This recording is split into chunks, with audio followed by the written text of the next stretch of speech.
కొంతమందికి heart attack వచ్చే ముందు కాసేపు చెస్ట్ పెయిన్, ఛాతిలో నొప్పిలాగా వచ్చి పోతూ ఉంటుంది. అది హార్ట్ అటాక్ ఒక సంకేతం. అలాగే బ్రెయిన్ స్ట్రోక్, పక్షవాతానికి వచ్చే ముందు కూడాను కొంతమందికి ఈ TIAs అంటాం, అంటే ట్రాన్సియంట్ ఇస్కిమిక్ అటాక్, అంటే తాత్కాలిక ఇస్కిమిక్ దాడులు అంటాం.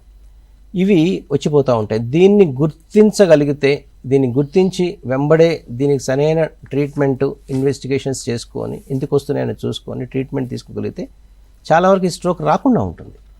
సో 100లో ఇస్కిమిక్ స్ట్రోక్కి ఆల్మోస్ట్ 100లో 18 నుంచి 20% మందికి ఈ స్ట్రోక్ వచ్చే ముందు ఇట్లా వార్నింగ్ సిమ్టమ్స్ లాగా వస్తుంటాయి, ట్రాన్సియంట్ ఇస్కిమిక్ అటాక్స్ అని.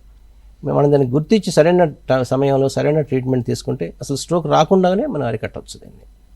అంటే దీన్ని ఏమంటామంటే, ఎస్పెషల్లీ దీన్ని గుర్తించడం ఎలా అంటే, ఇందాక అనుకున్నట్టుగా సడన్గా చూపు ఇద్దరుగా కనిపించడము, ఒక కంట్లో చూపు తగ్గిపోవడము, ఒక చెయ్యి ఒక కాలు వీక్ అవ్వడం కానీ, నడకలో బ్యాలెన్స్ లేకుండా నడవడం కానీ, తర్వాత ఒక చెయ్యి ఒక కాలు పూర్తిగా తిమ్మిరిలాగా రావడం కానీ, ఇట్లా ఏమైనా జరిగి యూజువల్గా ఏంటంటే transient ischaemic attack by definition less than 1 hour, అంటే గంట లోపట ఇవి మళ్ళీ నార్మల్ అయిపోతాయి.